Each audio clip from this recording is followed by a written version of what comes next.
नमस्कार मंडळी, मी विनाथ वारंग माझा सिंधुदुर्ग यूट्यूब चॅनलवर करतोय तुमचं मनपूर्वक स्वागत। आज अक्षय तृतीया 3.5 मुहूर्तापैकी एक मुहूर्त समजला जातो आणि त्या निमित्त आणि तसंच आपल्या या सिंधुदुर्ग जिल्ह्यातील सिंधुदुर्ग किल्ला या ठिकाणी पारंपरिक शिवजन्मोत्सव सोहळा आयोजन करण्यात आलेला आहे। आणि यासोबत आमचे बंधुराज योगेश वारंग ह्या आयोजन नियोजनामध्ये आहेत आणि त्यांच्यासोबत आजचा हा पूर्ण शिवजन्मोत्सव सोहळा या ठिकाणी आपण बघणार आहोत या माझा सिंधुदुर्ग विनाथ वारंग यूट्यूब चॅनलच्या माध्यमातून। खरं पाहायला गेलं तर हा पारंपरिक उत्सव आहे। गेली कित्येक वर्ष म्हणजे छत्रपती राजाराम महाराज यांनी या उत्सवाची सुरुवात केली होती आणि तो उत्सव या ठिकाणी पुन्हा एकदा किल्ल्यावर सोहळा संपन्न होताना आपल्याला बघायला मिळणार आहे। ती क्षणचित्र ते चित्रीकरण करण्याचा प्रयत्न या चॅनलच्या माध्यमातून असला आहे आणि आमचे बंधुराजसुद्धा या पूर्ण कार्यक्रमाचं आयोजन नियोजन करणार। निश्चितच पुढे किल्ल्यावर गेल्यानंतर त्यांच्याशी आपण चर्चा करणार होतो आणि ह्या आयोजन समितीच्या माध्यमातून आपण धक्क्यावर गेल्यानंतर जी जाण्याचा जो प्रवास आहे तो सुद्धा ह्या आलेल्या सर्व शिवभक्तांसाठी मोफत केलेला आहे आणि सगळ्यांसोबत आता आपण या किल्ल्यावरती आपण प्रस्थान करणार आहोत। चला तर, जय शिवराय।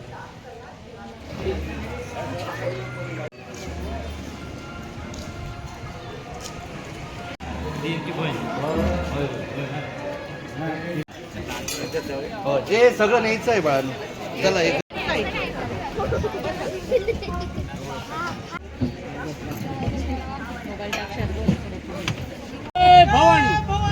जय शिवाजी।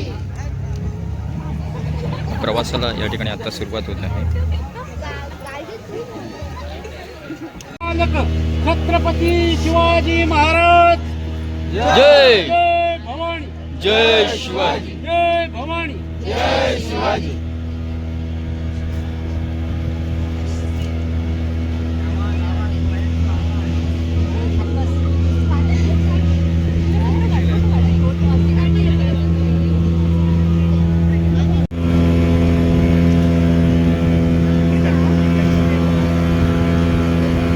किती मिनिटाचा हवा रूप शिवरायांचा आठवावा प्रताप, शिवरायांचा आठवावा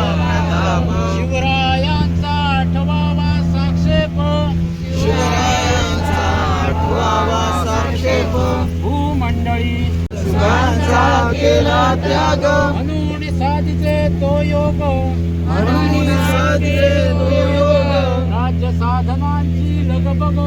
राज्य साधनांची लगबग, कैसी केली म्हणवावे पुरुष, या उपरी आता विशेष, काय लिहावे शिवरायांशी आठवावे, हिंदू धर्म जय।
अशा प्रकारे आपण मालवण जो किनारा आहे त्या किनाऱ्यावरून किल्ल्यापर्यंत पोचलेलो आहोत आणि या माझा सिंधुदुर्ग यूट्यूब चॅनलचा जर इतिहास सांगायला गेलो तर आपण 6 जूनला माझा या यूट्यूब चॅनलचं नाव माझा सिंधुदुर्ग ठेवण्यात आलं होतं आणि याच ठिकाणी पहिला ब्लॉग केला होता आणि त्या नंतर आज पुन्हा एकदा अशा एका शिवजन्म सोहळ्यानिमित्त आपल्याला या ठिकाणी मिळायला मिळत आहे।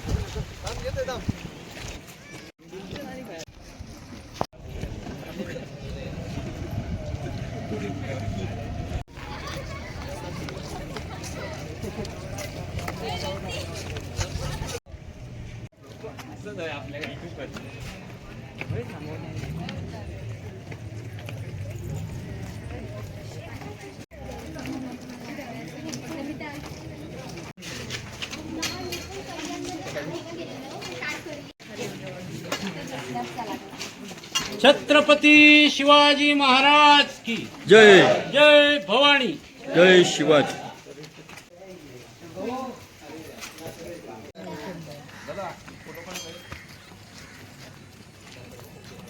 नाही तिथे आहेत.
शौर्य पराक्रम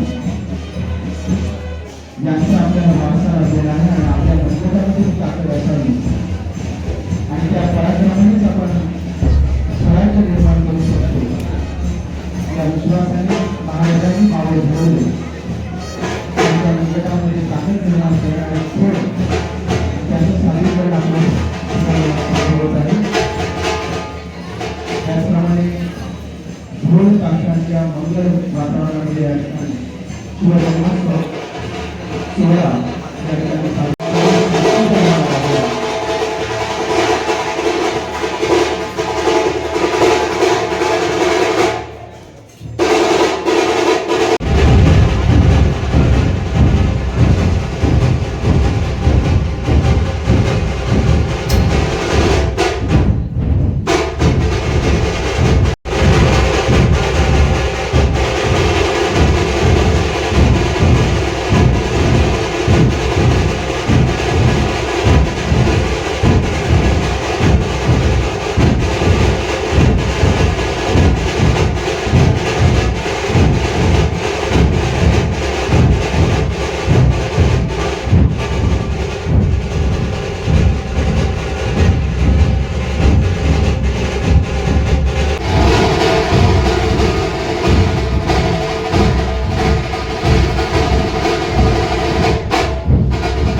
आपण छत्रपती शिवाजी महाराज वारसदार आहोत, त्यांच्या विचारांचे वारसदार आहोत आणि छत्रपती शिवाजी महाराज हे त्याच्यानंतर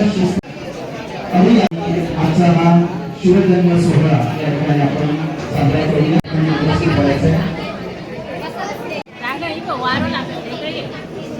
शिवजन्मोत्सवासाठी उपस्थित असलेल्या सर्व भक्तगणांचे या ठिकाणी स्वागत करतो.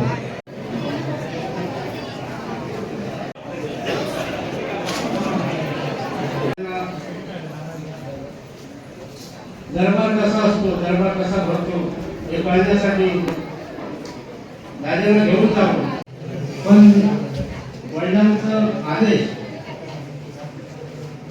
आणि तिथे गेल्यावर मुद्रा करायचा असतो दरबारामध्ये, तर त्याला नाही म्हणतात आणि ज्यावेळी परत घरी येतात त्यावेळी जिजामातेला बालराजे तो प्रसंग सांगतात. देवळे नष्ट होतात देवता भ्रष्ट, गो ब्राह्मण ओरडती धर्मावरती संकट. बाल शिवाजीला या गीतातून पडलेला प्रश्न या गीतातून वर्णन केलेलं आहे. आघोर मांडिला जानी त्यांची या पुढे जाओनी, देशाभिमान सोडोनी, प्रेमाच्या मंगल माते लववे नाहे शिरमाते.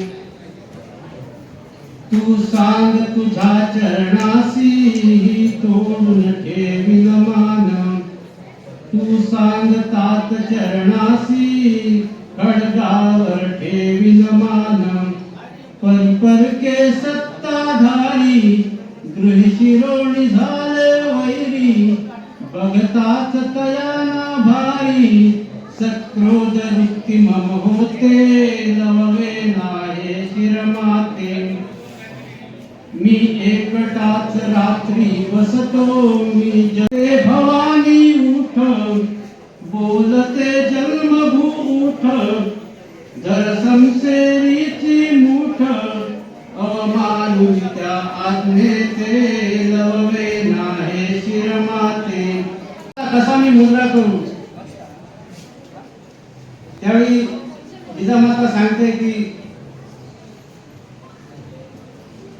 तू जाणार नव्हता, पण पितृ आदेश हा सांभाळून पित्याचा शब्द मोडायचा नाही म्हणून तू गेलास, पित्याचा पण मान राखलास शब्दाचा. आहे सगळं साधारण 5-6 चरण आहे गीताचे.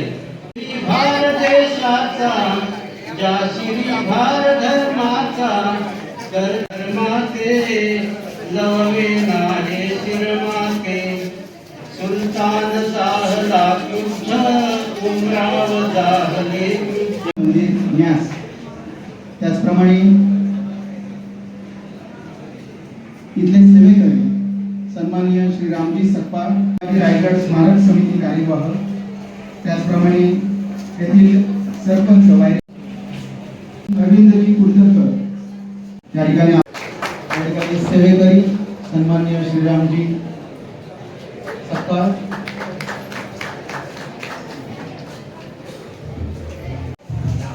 आजच्या पारंपरिक शिवजन्मोत्सवानिमित्त इथे उपस्थित असलेले सगळे शिवभक्त, या व्यासपीठावर आजच्या कार्यक्रमासाठी उपस्थित असलेले या सिंधुदुर्ग मंदिर ट्रस्टचे जे अध्यक्ष आहेत आणि आमचे मित्र मार्गदर्शक सयाजी सकपाळ साहेब, त्याचबरोबर माईक जरावर घेतला आणि या किल्ल्यासाठी अहोरात्र, तसेच इथले ज्येष्ठ रहिवासी पुजारी ज्यांना या किल्ल्यांची आणि पूजेची खडानखडा माहिती आहे, आदरणीय श्रीरामजी सकपाळ साहेब, त्याचबरोबर राष्ट्रीय स्वयंसेवक संघाचे माननीय जिल्हा संघचालक अरविंदजी कुलकर्णी सर आणि आपण सगळे इथे जमलेले शिवभक्त.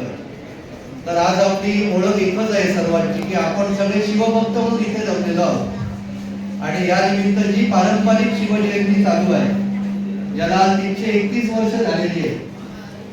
आपण त्या पत्रकात आणि जाहिरात करतानाही म्हटलेलं आहे की 1695 सालापासून ही शिवजयंती सुरू झालेली आहे आणि ती राजाराम महाराजांनी सुरू केलेली आहे. आणि राजाराम महाराजांपासून ही अव्याहतपणे सुरू झालेली शिवजयंती आहे.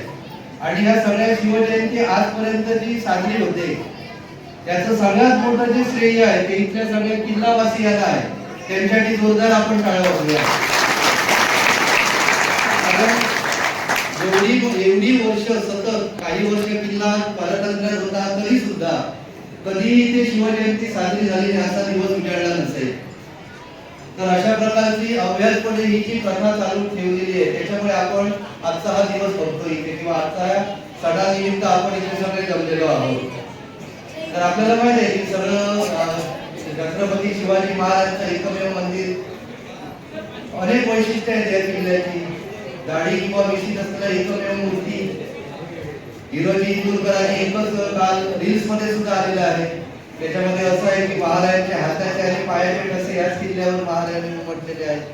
तर अशा प्रकारचं वेगवेगळं किंवा महाराजांचं ज्यावेळी आग्र्याला होते आणि त्यावेळी इथे पैसेही नव्हते, त्यावेळी हिरोजी इंदुरकरांनी स्वतःची वस्तू गहाण ठेवून या किल्ल्याला काम कुठेही न बंद करता अशा प्रकारची त्या परिश्रम कष्टातूनही सगळ्या प्रकारचा हा किल्ला उभा राहिलेला आहे. त्याचमुळे आपल्याकडे इथे जो नौदल दिन झाला होता देशभरात एका ठिकाणी झाला, नेव्हीचं हेडक्वार्टर सोडून, ते म्हणजे मालवण. आणि त्यावेळी नेव्हीच्या व्हिडिओमध्ये सुद्धा एकच होतं की महाराज हे नौदलाचे आद्य पुरुष आहेत, जनक आहेत. म्हणजे नेव्हीने त्यांचा गौरवपूर्ण उल्लेख केलेला आहे. आणि या गौरवपूर्ण उल्लेख करत असताना युनेस्को मध्ये सुद्धा आता या सिंधुदुर्ग किल्ल्याचं नाव लौकिक झालेलं आहे किंवा नोंदणी झालेली आहे. एवढ्यापर्यंत आपण मदत लावलेली आहे. तर हे वारसा सगळं टिकवण्यासाठी आपण एकत्र यावं अशा प्रकारचं एक संकल्पना मांडली गेली आणि त्यानिमित्त आपण इथे एकत्र जमलेलो आहोत. तर आपल्याला माहिती आहे की पारंपरिक किंवा तिथीनुसार शिवजयंती का तर महाराज हे स्वतः शक करते होते. त्यांना दुसऱ्यांच्या तारखेची आवश्यकता, कॅलेंडरची आवश्यकता लागत नाही. त्याच्यानुसार जे काय असेल त्याच्यामुळे आपण ही शिवजयंती यावेळी साजरी करतो. तर या शिवजयंतीच्या निमित्ताने आपण असं म्हटलंय की सिंधुदुर्ग जिल्ह्यातील प्रत्येक व्यक्तीला इथे यावंसं वाटलं पाहिजे. जसं आपण एकादशीला पंढरपूरला जातो, आंगणेवाडीला सुद्धा आपण वर्षातून एकदा भेट देतो, तसं प्रत्येक व्यक्तीच्या आणि युवकांच्या मनामध्ये या सिंधुदुर्ग किल्ल्यावर वर्षातून मी एकदा तरी जाईल अशा प्रकारचा एक विमर्श तयार करण्यासाठी आपण प्रयत्न करतो की एकदा तरी तो इथे यावा. इथे आला की तो आपण राष्ट्रभक्ती, जाज्वल्य प्रेम, काय चेतना असेल ते सगळ्या प्रकारचा आदर्शवाद इथे आहे. म्हणजे आयुष्यात जर कोणाला आदर्श जर ठेवायचाच असेल तर छत्रपती शिवाजी महाराजांना ठेवा असं आपण म्हणतो. आणि त्याची अनुभूती घ्यायची असेल तर या किल्ल्यावर आलं पाहिजे, प्रत्येकाचे चरण तिथे लागले पाहिजे. ह्या हेतूने आपण ही शिवजयंतीचा घाट घातलेला आहे. तर हिंदवी राष्ट्राची प्रेरणा निर्माण करणं, युवकांमध्ये जागृती निर्माण करणं. आता काल अनेक दिवस हा विषय चालू, अनेक तरुण इथे येतात आणि कालच एक आमचा विषय नवीन झाला की त्यांची कोणाच दखल घेत नाही रस्त्यावर. ते मशाल घेऊन येतात, गाडी घेऊन येतात. प्रत्येक गावात जर त्यांचं स्वागत झालं तर आपल्या सिंधुदुर्गात जे जे गाव आहेत मालवणच्या पुढे, मालवण पासून ते खारेपाटण पर्यंत, तर किती त्यांना बरं वाटतं, कारण ते चालत जातात, त्या टेम्पो मध्ये असतात. तर अशा प्रकारचा एक नवीन विचार कालच आपण बसलो त्यावेळी समोर आला होता. तर या शिवजयंती निमित्त आपण अनेक रील स्पर्धा घेतली, त्याला चांगले पुरस्कार मिळाले. आता मैदानी खेळ झालेले आहेत, यानंतर काही बक्षीस वितरण होईल. तसेच या कार्यक्रमाचे प्रमुख वक्ते आदरणीय सुधीरजी पवार यांनाही या ठिकाणी आपण आमंत्रित केलं आहे. आणि दरवर्षी व्यक्ती निर्माणाचं काम त्यांनी केलेलं आहे. म्हणून महाराज म्हणायचे एक एक पावडा माझा एका एका हत्ती सारखा आहे. तर त्या सगळ्या मावळ्यांसारखे आपण इथे काम करूया आणि दरवर्षी इथे एकत्र येऊया. एवढंच बोलून मी माझं प्रास्ताविक थांबवतो. धन्यवाद. छत्रपती शिवाजी महाराज की जय भवानी.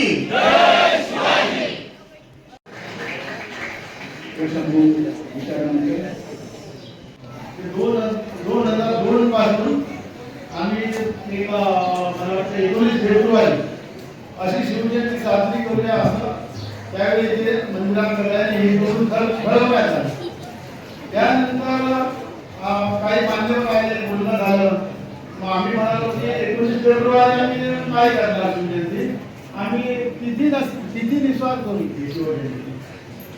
तर मग काय 17-18-19 तिथीनुसार शिवजयंती साजरी करत होतो आम्ही. गेले 2002 पासून तर 2015 पर्यंत. आणि ही जी होती शिवजयंती ती बंद राहिली. त्यानंतर पहिल्यांदा काही वर्ष बरेच लोक शिवजयंतीसाठी तिथीनुसार येत होते, पण नंतर काही हळूहळू लोक यायची बंद झाली आणि आम्हीच लोक, इथले लोक शिवजयंती एका 25-30-50 लोकांमध्ये आम्ही साजरी करायचो. मग आम्ही परत तिथे ठरवलं की म्हटलं कोणाचं घ्यायला येत नाही, शिवजयंतीला येत नाही जास्त, मग आपण ही परत तिथीनुसार साजरी करूया. म्हणून परत आम्ही काय 2015 मध्ये ही शिवजयंती साजरी करायला लागलो तिथीनुसार. नंतर त्यानंतर 2022-23 पर्यंत आम्ही तिथीनुसार करत होतो शिवजयंती. नंतर 23 नंतर बघितलं तर आम्हीच लोक असतो म्हणून मग आणि 19 फेब्रुवारीच्या शिवजयंतीला सुट्टी डिक्लेअर असते, सर्वांसाठी सुट्टी असते. तर मग आम्ही म्हणालो की बाबा आता 19 फेब्रुवारीला सर्वच लोक येत आहेत तिथे जास्तीत जास्त प्रमाणात, म्हणून आम्ही जी आमची पारंपरिक शिवजयंती आहे की आम्ही म्हणजे शिवजयंती इथे कशी साजरी केली जाते की एक 11 वाजता कीर्तन होतं, नंतर इथे 12:30 वाजता पाळणा लावून महाराजांचा जन्म होतो, नंतर पालखीची मिरवणूक होते, असा तो कार्यक्रम होतो. 19 फेब्रुवारीला सुट्टी असल्यामुळे बरेच लोक जवळ 1000-1500 लोक शिवजयंतीसाठी येतात. म्हणून आम्ही मग ती शिवजयंती करायला ती 19 फेब्रुवारी. आता 2-3 वर्ष आम्ही 19 फेब्रुवारीला आमची जी इथली जी शिवजयंती आहे तो उत्सव करायचा असतो, पालखी मिरवणूक, जन्म आणि असं सगळं कार्यक्रम सुरू होतात, तो आम्ही 19 फेब्रुवारीला करायला लागलो. नंतर आता 2-3 वर्ष बांदेकर सर वगैरे आमची ओळख झाली आहे, येत होते 2-4 वर्षापूर्वी आणि भागवत साहेब आलेले त्या इथे बसलेलो आम्ही सर्व. भागवत साहेब म्हणाले जे जे काही इथे उत्सव होतात ते तुमच्या आपल्या सगळे तुम्ही संघवाले आहेत त्यांनी मिळून येणार या जिल्हा रहिवाशांनी मदत करून तुम्ही सगळ्याच उत्सवासाठी यांना हे करा. मग आम्ही सगळ्याचं आता ही जी तारीख आहे आजची तिथीनुसार शिवजयंती म्हणजे आता बघा आपल्या इथे शिवाजी महाराजांची 3-3 वेळा शिवजयंती साजरी केली जाते. एक 18 तारीखला 19 फेब्रुवारीला, दुसरी तिथीनुसार आणि आता ही काय म्हणतात. तर आता ह्या 3 शिवजयंती आम्ही आता काय शिवाजी महाराजांची काय रोज शिवजयंती केली तरी चालेल असं काय एकाच दिवशी करायला पाहिजे असं काय आहे नाही. चला आपण ही पण शिवजयंती करूया. आता तुम्ही सगळेजण घ्यायला लागले आणि ही शिवजयंती आम्ही करायला लागलो. तसंच ह्या किल्ल्यावरती जवळजवळ आमचे मला वाटतं की जेवढे पण उत्सव आहेत इथे ते सगळे केले जातात तिथे शिवाजी महाराजांच्या मंदिरात. तर तुम्हाला सांगतो जानेवारीपासून सांगतो, जानेवारीला इथे ह्या किल्ल्यावरती एक अद्भुत शांती केली जाते. त्यावेळेला एक देऊळवाडचे जे रामेश्वर मंदिर आहे त्या मंदिरातले 20-25 ब्राह्मण यायचे आणि इथे एक मोठी अद्भुत शांती केली जायची. ही जानेवारी महिन्यात साधारण मला वाटतं काहीतरी 15-16 तारखेच्या दरम्यान एक मूर्त आहे ती केली जाते ह्या किल्ल्यावरती. त्याच्यानंतर आहे त्याच्यानंतर महाशिवरात्री त्याचा उत्सव असतो. त्याच्यानंतर भवानी देवीच्या मंदिरात देवीचा गोंधळ असतो. त्याच्यानंतर 19 फेब्रुवारीला ही शिवजयंती केली जाते. नंतर होळीचा उत्सव असतो. त्याच्यानंतर गुढीपाडवा असतो. नंतर सगळ्यात मोठा उत्सव इथे रामनवमीचा असतो. इथे रामजन्म होतो. इथे जवळजवळ 2,000-2,500 माणसं महाप्रसाद असतो. नंतर इथले जे लोक मुंबईला राहिले आहेत त्यांचं नाटक असतं इथे. असा मोठा सगळ्यात मोठा असा उत्सव तो रामनवमीचा केला जातो. त्याच्यानंतर हनुमान जयंतीचा मोठा उत्सव असतो. इथे सकाळी 6 वाजता ह्या मंदिरात जन्म होतो. नंतर एक त्या मागच्या साईडला एक मारुतीचं मंदिर आहे तिथे पण एक सकाळी 7-7:30-8 वाजता पूजा होते. असा हनुमान जयंतीचा उत्सव असतो. त्याच्यानंतर मोहरम असतो.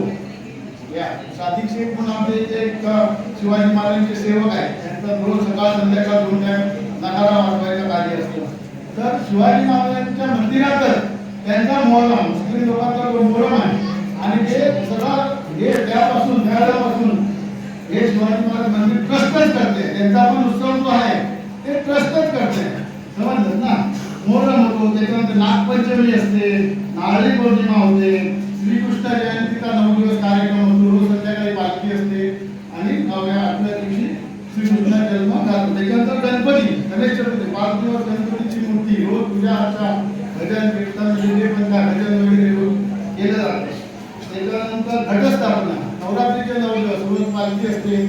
नंतर देवीच्या देवळात रोज रात्री पाहिजे असतं. नंतर इथे बकरा कापतात. बलिदान केलं जातं. असा घटस्थापनेचा दसऱ्याचा पण कार्यक्रम होत असतो. नंतर 1 महिना कार्तिक महिना आहे तेव्हा रोज सकाळी 4-5 वाजता सकाळी 5 वाजता उठून इथे पूजा वगैरे करून काकड्या आरती असते रोज सकाळी. 1 महिना काकड्या आरतीचा असतो. नंतर दिवाळीचा उत्सव असतो मोठा. नंतर त्रिपुरी पौर्णिमा म्हणजे संपूर्ण ह्याच्यात दिवे लावले जातात. आणि नंतर दर सोमवारी शिवाजी महाराजांची इथे पालखी असते या मंदिरात. समजतात ना. आणि रोज इथे या मंदिरात सकाळी पूजा होते, दुपारी नैवेद्य, संध्याकाळी परत पूजा होते. असं नित्य म्हणजे इतके वर्ष जे पण आहे हे सगळं आम्ही इथे रहिवासी आहे.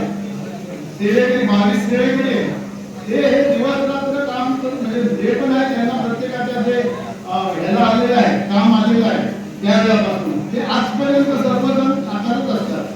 ह्या उत्सव जे सगळे होतात त्याला कमीत ते 7 ते 8 लाख रुपये खर्च येतो. हे इथले सगळे रहिवासी आहेत ते सगळे कॉन्ट्रिब्युशन करून किंवा आता समजा लोक भरपूर यायला लागले आता इथे काय तसं काय हे नाही तर त्या वेळेपासून आजपर्यंत हे सगळे कार्यक्रम आम्ही जिल्हा रहिवासी आणि सगळे आम्ही लोक इथले आज इतके वर्ष आम्ही सगळे करत आहे. असं हा आमच्या सगळ्यांचा हा इतिहास आहे. हे पण आहे हे सर्व उत्सव. आता काय काय वेळेला कसं काही लोकांना माहिती नाही पडत जिल्ह्यात काय झालेलं आहे तुम्हाला पण काय माहिती नाही पडत ना ते काय झालं. तर हे नित्यनेमाने इतके वर्ष सगळं आहे ते आम्ही सगळे जिल्ह्यातले रहिवासी जे आहोत तिथे राहणारे 22 सेवेकरी हे सगळे मिळून आम्ही करत असतो. बस एवढंच तुम्हाला सांगायचं होतं.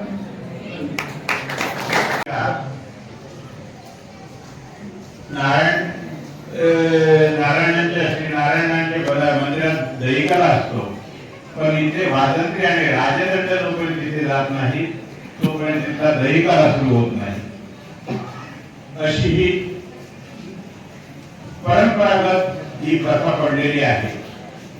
आणि त्यात विशेष म्हणजे श्री क्षेत्र कांदळगाव येथील श्री देव रामेश्वर आणि त्यांचं प्रमुख पंचायत हे दर 3 वर्षांनी सिंधुदुर्ग किल्ल्याला भेट देत असतात. आणि त्यावेळी संपूर्ण त्यांची या गावची रयत आणि ते पंचायत इथे येऊन मिरवणुकीपुढे येऊन व्यवस्थित सगळ्या देवांचं वगैरे दर्शन घेऊन इथल्या रयतेला आशीर्वाद देऊन त्यांचं काय कारण असेल तर ते हे करून ते पूर्ण करत असतात. सांगायचा उद्देश एवढाच इथल्या होणाऱ्या सणांना प्रत्येक वेळी जर आपण केवळ तो किल्लेवारांचा हे उत्सव आहे ते सण साजरा करतील असं न मानता जर तुम्ही उपस्थित राहिला तर फार बरं होईल. कारण काय नाहीतर पारंपरिक किंवा तिथीनुसार किंवा 19 एप्रिल मालवणच्या रयतेपैकी एक दुःख म्हणजे सहसा कोण इथे उत्सवाला हजर नसतात. ते एक मनात दुःख फार आहे. तरी यापुढे आपण जरूर विचार करा. प्रत्येक सणाला या महाराजांचा आशीर्वाद घ्या आणि अशी उत्तरोत्तर तुमची जी काय सेवा आहे ती आनंदाने चालू ठेवा. धन्यवाद. सन्माननीय तपस्वी मयेकर यांना विनंती आहे आपण या ठिकाणी आपला सन्मान स्वीकारायचा आहे. दैवत असलेले छत्रपती शिवाजी महाराज राजमाता जिजाऊ त्यांच्या बरोबर या सगळ्या क्षेत्राशी त्यांचं पवित्र नाते जोडले गेले आहे असे धर्मवीर संभाजी महाराज कारभारी या सगळ्यांच्या पवित्र स्मृतीला प्रारंभिक वंदन करतो. व्यासपीठावर उपस्थित असलेले इथले व्यवस्थापन पाहणारे पौरित्य पाहणारे सयाजी सकपाळ आहेत त्याच्याबरोबर श्रीरामजी सकपाळ हे दोघे जण इथले मान्य जिल्हा संघचालक अरविंदजी कुलकर्णी त्याचबरोबर ही ग्रामपंचायत जी आहे त्याच्या क्षेत्रामध्ये हा सिंधुदुर्ग किल्ला येतो ते भवानी लुटे सिंधुदुर्गचे राष्ट्रीय स्वयंसेवक संघाचे जिल्हा कार्यवाह श्री विनयजी धावणे आणि उपस्थित सर्व शिवप्रेमी बंधू भगिनी. छत्रपती शिवाजी महाराजांनी अतिशय प्रतिकूल परिस्थितीमध्ये हिंदवी स्वराज्याची स्थापना केली आपल्या सगळ्यांना माहिती आहे. पण त्या प्रतिकूल परिस्थिती म्हणजे नेमकं काय तर शिवाजी महाराजांच्या जन्माच्या आधी 800 वर्ष आमच्या देशामध्ये पहिला इस्लामी आक्रमक आला. त्याच्या आधी अनेक आले होते त्यांना आम्ही परास्त केला आमच्या सामून घेतलं परंतु हा पहिला आक्रमक आला मोहम्मद बिन कासिम. तिथनं पुढे जी 800 वर्ष आक्रमणांची धाक वाढत गेली. या 800 वर्षाचा जो भीषण संघर्ष आहे हिंदू समाजाचा तो म्हणजे हा शिवपूर्व काळ आहे सगळ्यांनी लक्षात घ्या. मोहम्मद बिन कासिम जो पहिला तरुण आला त्याचं वय फक्त 19 होतं आणि त्याने आमच्या राजा राईचा पराभव केला. त्या राजा राईचं वय जवळजवळ 50 होतं. परंतु मोहम्मद बिन कासिमनी राजा राईला कसं पराभव केलं ते माहिती नंतर कोण घ्या. परंतु ते पराभव केल्यानंतर मोहम्मद बिन कासिम 19 वर्षाचा आहे, राजा राई 50 वर्षाचा आहे, त्याची पत्नी जी आहे 43 वर्षाची आहे. राजा राईला पराभव करून ठार मारण्यात आलं आणि राजा राईची जी पत्नी आहे तिला हा 19 वर्षाचा मोहम्मद बिन कासिम पळून घेऊन गेला आणि त्याने आपल्या जनांखान्यात गलबटी केली. अशा प्रकारच्या आक्रमणांची नवनवीन आक्रमणांची जी मालिका सुरू झाली. मग हरलेल्या राजाच्या मृतदेहाची पण विटंबना सुरू झाली. मग शरण आलेल्याला सुद्धा ठार मारणं सुरू झालं. मग हरलेल्या राजाच्या म्हणजे आमचे जे पूर्वज हरले या सगळ्या काळामध्ये मग त्या हरलेल्या राजाच्या प्रजेवर अन्याय अत्याचार सुरू झाले. मग त्याची शेतीवाडी लुटणं सुरू झालं. मग आमच्या माता बहिणींवर अन्याय अत्याचार सुरू झाले. मग त्यांना बंदी बनवून परदेशात गुलाम म्हणून विकायला सुरुवात झाली. त्यातनं आलेल्या पैशातनं राज्यकारभार करायला सुरुवात झाली. मग आमच्या मठामध्ये मूर्तींचे विध्वंस करण्यात आले. मग त्या मूर्ती त्या मशिदीच्या पायऱ्यांमध्ये गाडल्या गेल्या. हिंदू समाजाचं मानसिकदृष्ट्या खच्चीकरण करण्यासाठी हे नवनवीन आक्रमणाचे प्रकार सगळे अवलंबण्यात आले. एवढे करून थांबले नाही तर तुम्हाला इस्लाम धर्म स्वीकारा करतो. धर्म आहे तो फक्त पंथच आहे, एक व्यक्ती आणि एका ग्रंथापुरताच मर्यादित आहे असे असतात, त्यांना पंथच म्हणायचं. परंतु त्यांनी तुम्हाला तो इस्लाम स्वीकारायला लावला. अनेक जण लढले, ते मारले गेले. असाही मोठा समाज हिंदू समाजाचा होता, भाग होता की ज्यांना लढायचं पण त्यांची शक्यता नव्हती, त्यांची कुवत नव्हती, क्षमता नव्हती, काय प्रत्येकाकडे शस्त्र नसतं, परंतु त्यांना इस्लाम पण स्वीकारायचा होता. मग त्यांना अट लादण्यात आली. मग तुम्हाला जिजिया कर द्यावा लागला. जिजिया कर म्हणजे काय नेमका होता तर हे जे आमच्याकडे चालून आलेले इस्लामी आक्रमक होते जे 8व्या शतकापासून 16व्या शतकापर्यंत आले होते. यातल्या एका राजांनी त्यांच्या एका बादशाहाने हा कर सुरू केला. तर त्यांच्याच राज्यातल्या मुस्लिम प्रजेवर 10% कर असायचा, हिंदू प्रजेला 10% कर होता. पण जेव्हा जिजिया लावला तेव्हा तो जिजिया म्हणजे अतिरिक्त 50% कर लावला. म्हणजे त्याच इस्लामी शासकांची इस्लामी प्रजा 10% कर देत होती त्या शासकाला आणि हिंदू प्रजा 60% कर देत होती. म्हणजेच काय, या जिजियाचा अर्थ काय झाला की आमच्या देशातच आम्हाला हिंदू म्हणून जिवंत राहण्यासाठी आमच्यावर चालून आलेल्या इस्लामी आक्रमकांना जो कर द्यावा लागत होता तो म्हणजे जिजिया कर. आणि या जिजिया कराच्या पद्धती लिहून ठेवल्या आहेत. जिजिया कर घेणारा जो बादशाहाचा प्रतिनिधी असेल त्यांनी कसं जायचं, तो कसा स्वीकारायचा. जिजिया कर ज्या हिंदू द्यायचा आणि तो भले हिंदू सरकार असेल त्या मुसलमान बादशाहाकडचा त्याला सुद्धा तो कर कंपल्सरी होता, अनिवार्य होता तो कर देणं. त्यांनी तो कर द्यायला जाताना अनवाणी जायचं खूप आधीपासून, गुडघ्यावर बसायचं आणि तो कर द्यायचा. आणि त्यांनी लिहून ठेवलेली वर्णन, माझा स्वतःच्या मनात एकही शब्द नाही, त्यांनी लिहून ठेवलेलं आहे स्वतः वर्णन की जर कर घेणाऱ्याला म्हणजे बादशाहाच्या प्रतिनिधीला असं वाटलं की कर देणाऱ्याच्या तोंडात थुंकावं तर त्याला थुंकण्याचे अधिकार होते.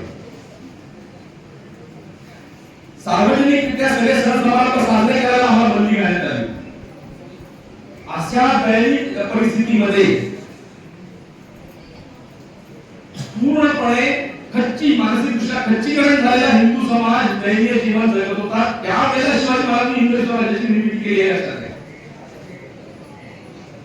आणि म्हणून प्रतिकूल परिस्थिती म्हणजे काय, तर हे भीषण अन्याय अत्याचार आम्ही सहन करत होतो. पण हा तो इतिहास आहे, हा इतिहास केवळ पराभवाचा नाही हे पण आपण सगळ्यांनी लक्षात घेतलं पाहिजे. हा इतिहास पराक्रमाचा पण आहे इतिहास. मग का पराक्रमाचा मानला जातो तर 800 वर्षांचा अन्याय अत्याचार चालू होते ना, 8व्या शतकापासून 16व्या शतकापर्यंत. मग बाकी जगांमध्ये काय झालं, बाकी जगांमध्ये जिथे जिथे हे इस्लामी आक्रमण गेले किंवा ख्रिश्चन आक्रमण गेले, ख्रिस्ताचा जन्म आजपासून 2000 वर्षांपूर्वी झाला आणि इस्लामचा जो आहे तो 6व्या शतकातला आहे, 1500 वर्षांपूर्वी झाला आहे. हे ज्या ज्या देशांमध्ये गेले त्या त्या देशांमध्ये त्यांनी तिथला धर्म बदलून टाकला. म्हणजे देश तर देश 5-10 वर्षांमध्ये पूर्ण 100% ख्रिश्चन झाले किंवा 100% मुस्लिम झाले. राज्यकर्ता बदलला, प्रजेचा धर्म बदलला. आणि आज आपण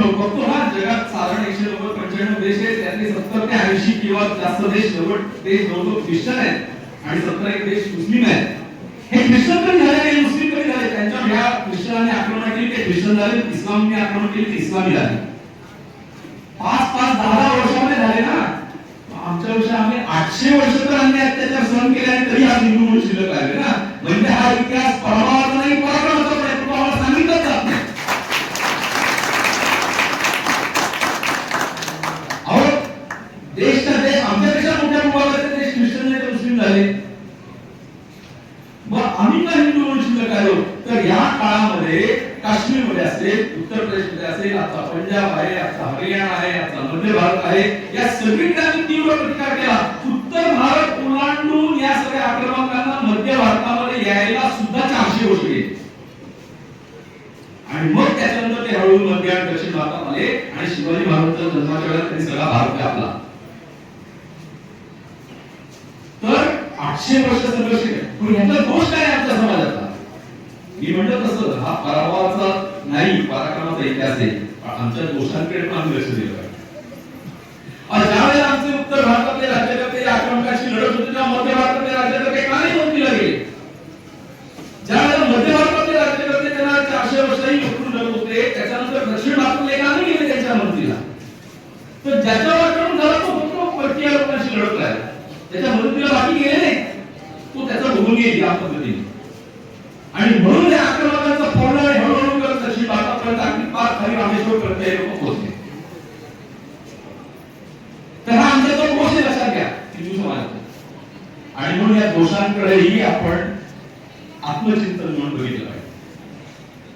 तर अशा सगळ्या प्रतिकूल परिस्थितीमध्ये शिवाजी महाराजांचा जन्म झालाय. त्यांना सुरुवातीला शहाजी राजांनी सगळे प्रयत्न केले. त्या प्रयत्नात शहाजी राजांना तत्कालीन परिस्थितीमध्ये फारसं मोठं यश आलं नाही, परंतु शिवाजी महाराजांवर त्यांनी सगळे संस्कार केले, त्यांच्यावर उत्तम युद्धकलेच्या प्रशिक्षणाची व्यवस्था केली, जिजामातांनी त्यांच्यावर उत्तम संस्कार केले. या सगळ्याचा परिणाम शिवाजी महाराज वयाच्या 15व्या वर्षी एक उत्तम राज्यकर्ता म्हणून तयार झाले. आणि फतेखानाचा पहिला हल्ला त्याच्यावर सोडलं गेल्यावर झाला, पण त्यांनी गनिमीकाचा वापर करून परतून लावला, फतेखानाला पराभूत केलं, तो पळून गेला. इथून पुढे शिवाजी महाराजांनी मग एक विशिष्ट व्यूहरचना सगळी आखली आणि पुढच्या 10 वर्षांमध्ये स्वतःला पूर्ण सिद्ध केलं. आणि त्याचा परिणाम हा विजापूरचा आदिलशाह जो आहे आणि मुघल तिकडे औरंगजेब या सगळ्यांच्या डोळ्यावर यायला लागला. आणि म्हणून त्यांनी या राज्याला प्रतिकाराने शिवाजी महाराजांना प्रतिकार सुरू केला. आणि मग एक आक्रमणाच्या धाडीच्या धाडी या स्वराज्यावर पुढच्या 10 वर्षांमध्ये आहे. तर तो सगळा हा काळ आहे. आणि म्हणून 1658 जर आपण परिस्थिती थोडीशी बघूया की 1658 ला औरंगजेब जो आहे तो मुघलांचा बादशाह शहाजहानला त्यांनी तुरुंगात टाकलं आणि पुढच्या 8 वर्ष शहाजहान तुरुंगातच राहिला, तुरुंगातच खिदमत मरण पावला. नाद देजातून छत्रपती शिवाजी महाराज की जय. जय भवानी, जय शिवाजी, जय भवानी, जय शिवाजी, जय शिवाजी, जय भवानी, जय शिवाजी, जय भवानी.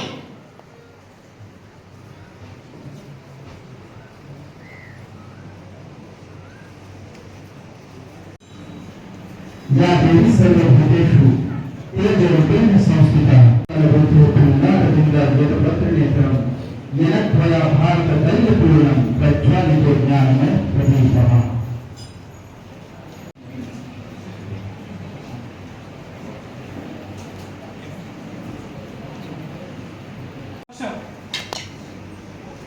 सिद्ध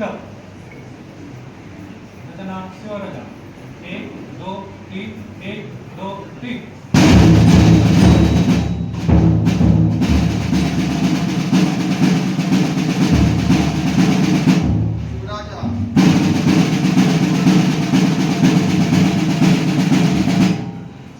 विश्वहितं ते चरितं नीतिनिधानम्.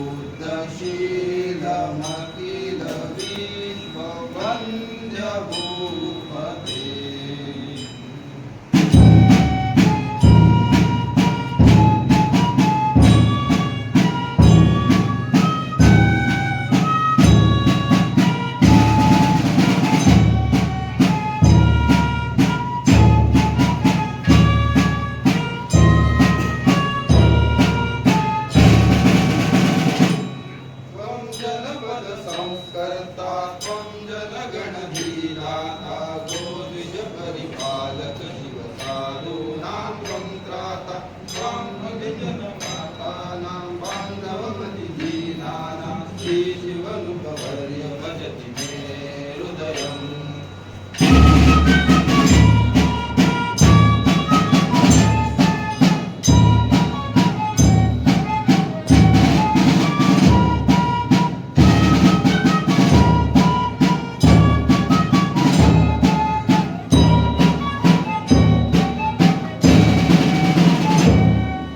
राष्ट्रमिदं दृष्टाविहतं क्षीणभरं येनोत्थापितमखिलं तं प्रबलं वीरप्रवरं भूपवरं चिन्तये।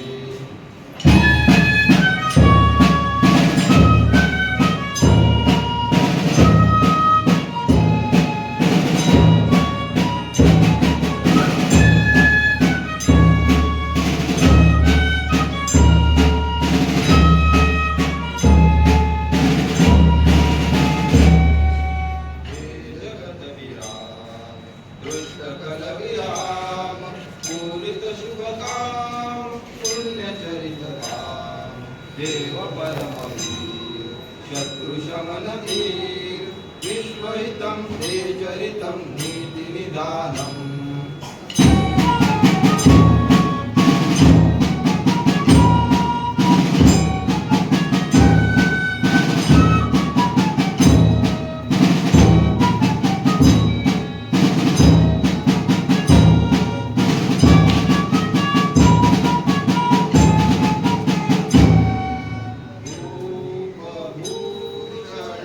अभिभजामि राष्ट्रधर्मसेवकं शिवाविरं विपत्पतितधेनु विप्ररक्षकम्।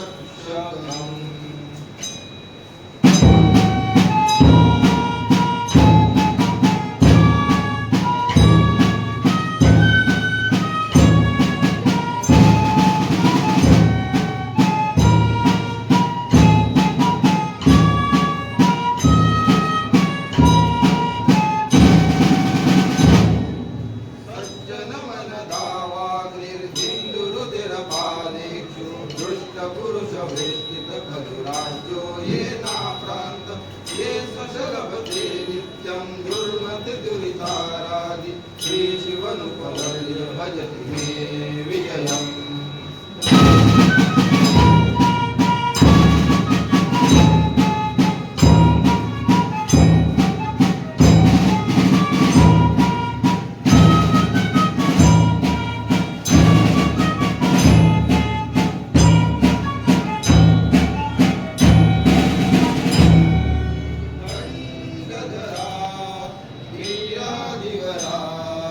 चंडकरा लेंचादि युग पुरुषा खंडहरा अस्तु प्रचुरा धीर मधुरा मे परा।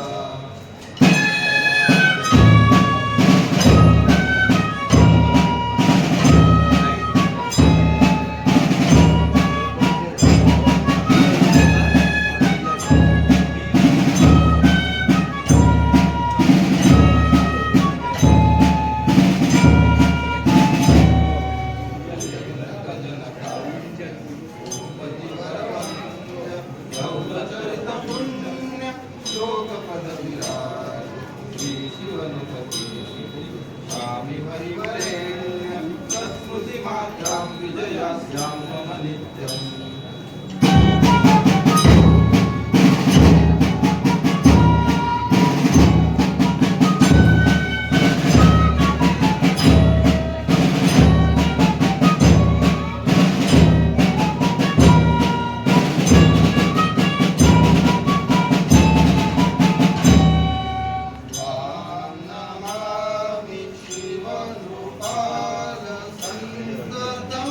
स्मरामि ते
प्रसिद्ध झाले. जय देव जय देव जय श्री शंकरा.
आणि श्री रोहित सचेन यांनी सहभाग घेतला आहे. त्या दोन नेत्यांना विनंती आहे की जर आपण या ठिकाणी उपस्थित असाल पहिली ग्लास लावून घ्या, एकान ग्लास लावून घ्या.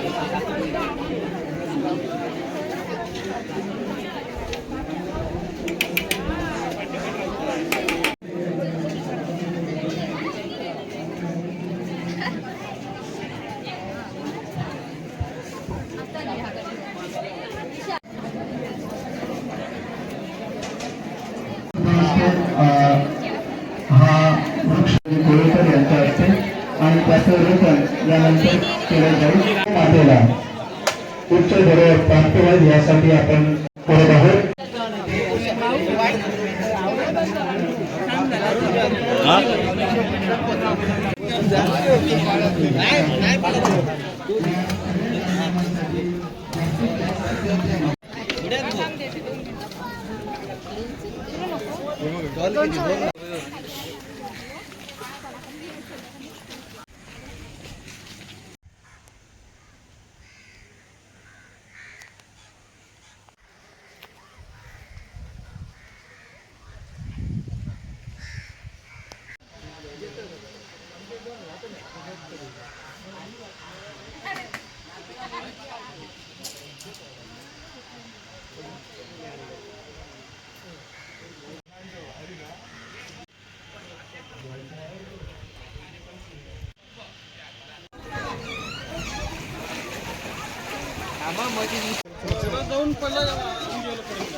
तुम्ही फ्री वाले जरा एका साईडिक राहू.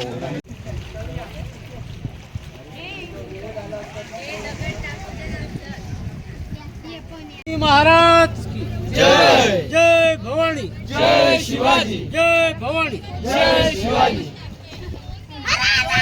महादेव. हर हर महादेव. जय भवानी. जय भवानी. महादेव.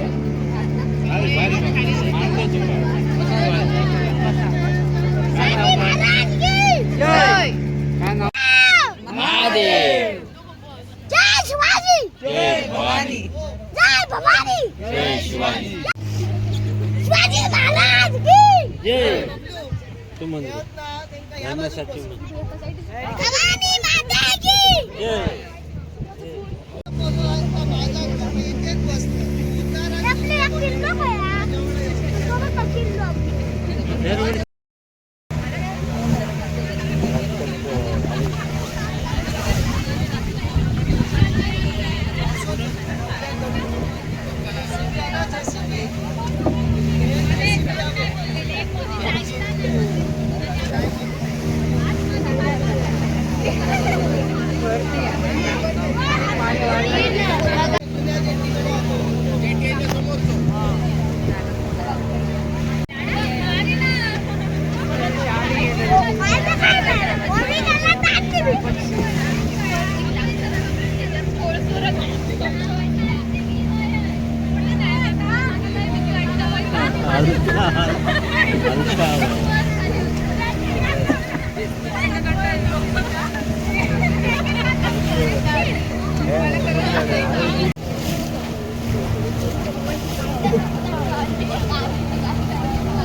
अशा प्रकारे बघितलं आजच्या ह्या ब्लॉगच्या माध्यमातून आपल्या सिंधुदुर्ग जिल्ह्यातील सिंधुदुर्ग किल्ला अर्थात छत्रपती शिवाजी महाराजांनी त्यावेळी बांधून ठेवला आणि ते कुठेतरी इतिहासाची साक्ष देणारा हा किल्ला आणि या किल्ल्यावरती जे राजेश्वर मंदिर आहे त्या मंदिरातील जो काही आजचा उत्सव आहे शिवजन्मोत्सव पारंपरिक सोहळा या माध्यमातून आपण पाहण्याचा प्रयत्न केला. निश्चितच त्या ठिकाणी असणारी शिवभक्तांची गर्दी, शिव आरती, त्याच्यानंतर विविध भाषणे, त्याच्यानंतर जो काही उत्साह आहे, पारंपरिक सोहळा आहे, किल्ला दर्शन आहे, काही विशेष माहितीसुद्धा आपण त्यांच्याकडून जाणून घेण्याचा प्रयत्न केला. ज्या ठिकाणी किल्ल्याचे सेवेकरी त्या ठिकाणी उपस्थित आहेत, वांगणकर कुटुंबीय असतील किंवा अन्य, त्यांच्याकडून आपण जाणून घेतला. निश्चितच पुन्हा एकदा आपण असणार आहोत नवीन कंटेंटसोबत. तोपर्यंत माझे सिंधुदुर्ग यूट्यूब चॅनलच्या माध्यमातून तुमची रजा.